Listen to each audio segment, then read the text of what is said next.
हम आप सबके भाई, आप सबके दोस्त, आप सबके बेटा सिंगर मनोज राजा। आज बहुत दिन बाद हमरा कुछ गावे के, कुछ सुनावे के मौका मिलल बा। राग रिकॉर्डिंग स्टूडियो के माध्यम से आज रउआ सबके बीच हम सब लोग अपना अपना अंदाज में कुछ न कुछ गावेला। तो आज रउआ लोग के सामने हमरा कुछ सुनावे के मौका मिलल बा और बहुत दिन बाद लाइव गावा तानी। तो अगर कोनो त्रुटि हो तो माफ करिया। हमरा आज बेंचू पे बैठल बाड़े हमार अरुण भैया, बहुत ही अच्छे वादक है बेंचू के, और पैड मास्टर जी मुकेश भैया, और हमारे तबला वादक शुभम मिश्रा जी। तो आप लोग के कैसा लगी जरा सुन के, और इस चैनल पर कमेंट करी जा, और इस चैनल के सब्सक्राइब करी। लगातार इस चैनल पर लाइव आवेला राग म्यूजिक स्टूडियो। तो रउआ लोगन इस चैनल के सब्सक्राइब करी, सुनी और आगे बढ़ाई जाए। कहे के बाद अरे देवलोक से मैया चलली, अरे जय जय कोयलिया मैया बोलली हुआ।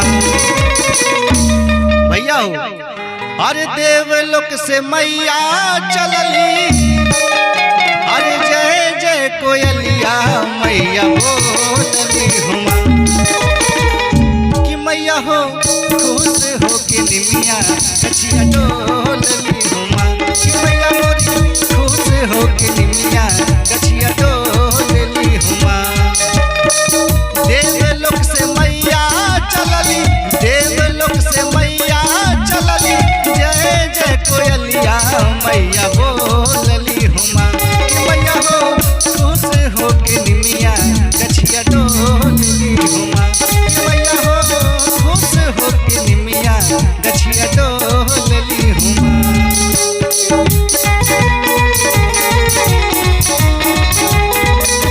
जिया हो भैया, जय माता दी।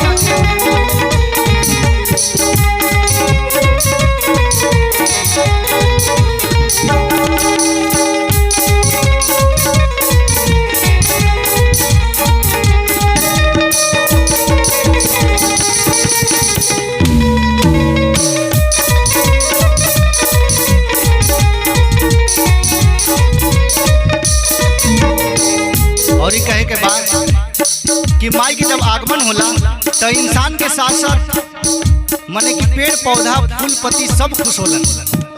तो कहता फूल अपना माध्यम से अपना भाव में कहता, कलाकार कैसे कहता दिखाई भैया। झूमता फुलवाया फूलवा माई के चरणों में चढ़ी।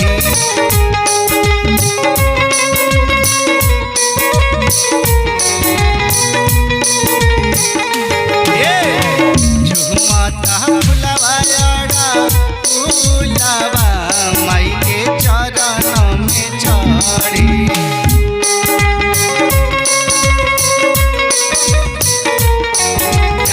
भैया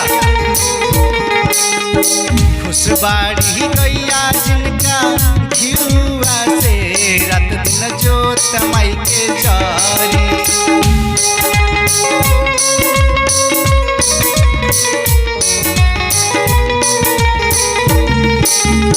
झुमता फुलवाया फूलवा रात दिन जोत माई के जारी।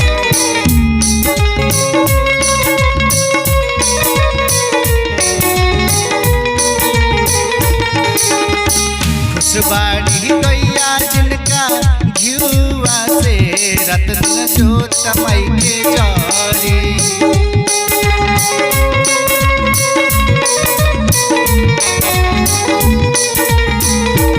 और ये कहे के बा भैया, बेलिया चमेलिया गेंदा,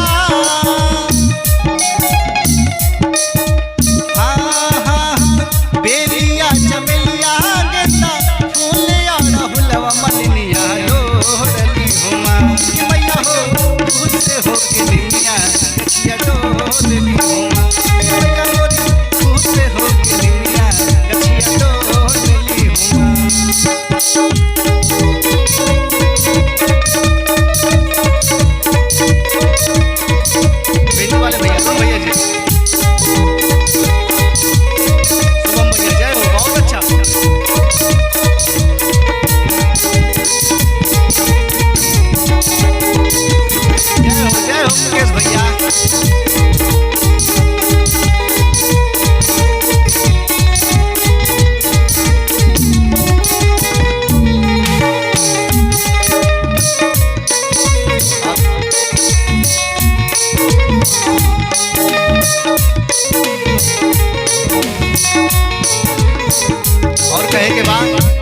कि जब माई के जब आगमन होला, माई के जब आवे के रहला वो माह में, तो सब लोग खुश होला।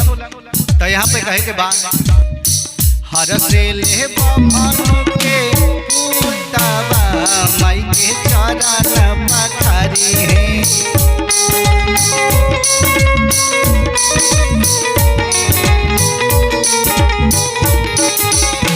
माता जागी पार्वती गोपाला माई के चरण पखारी।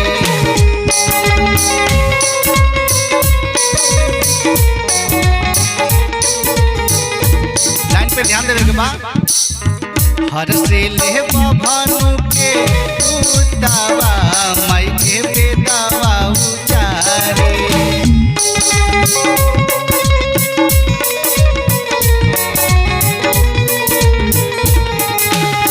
माता जागी सेवा का गोपाला जी माई के चरण पखारी।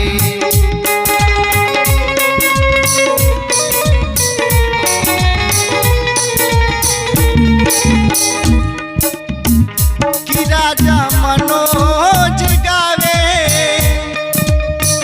कि राजा मनोज गावे, अरे तोहारी असनिया दुखवा टाल ली हुमा। भैया जी कृपा करिहा। कि राजा मनोज गावे, अरे तोहारी चरनिया दुखवा टाल ली हुमा। कि मैया हो खुश हो के निमिया कचिया डोल ली हुमा। कि मैया हो खुश हो के निमिया कचिया डोल ली हुमा। कि मैया हो खुश हो के निमिया कचिया डोल ली हुमा। पकड़े के बाद देवलोक से मैया चलली, देवलोक से मैया चलली, जय जय कोयलिया मैया डोल ली हुमा। कि मैया हो खुश हो के निमिया कचिया डोल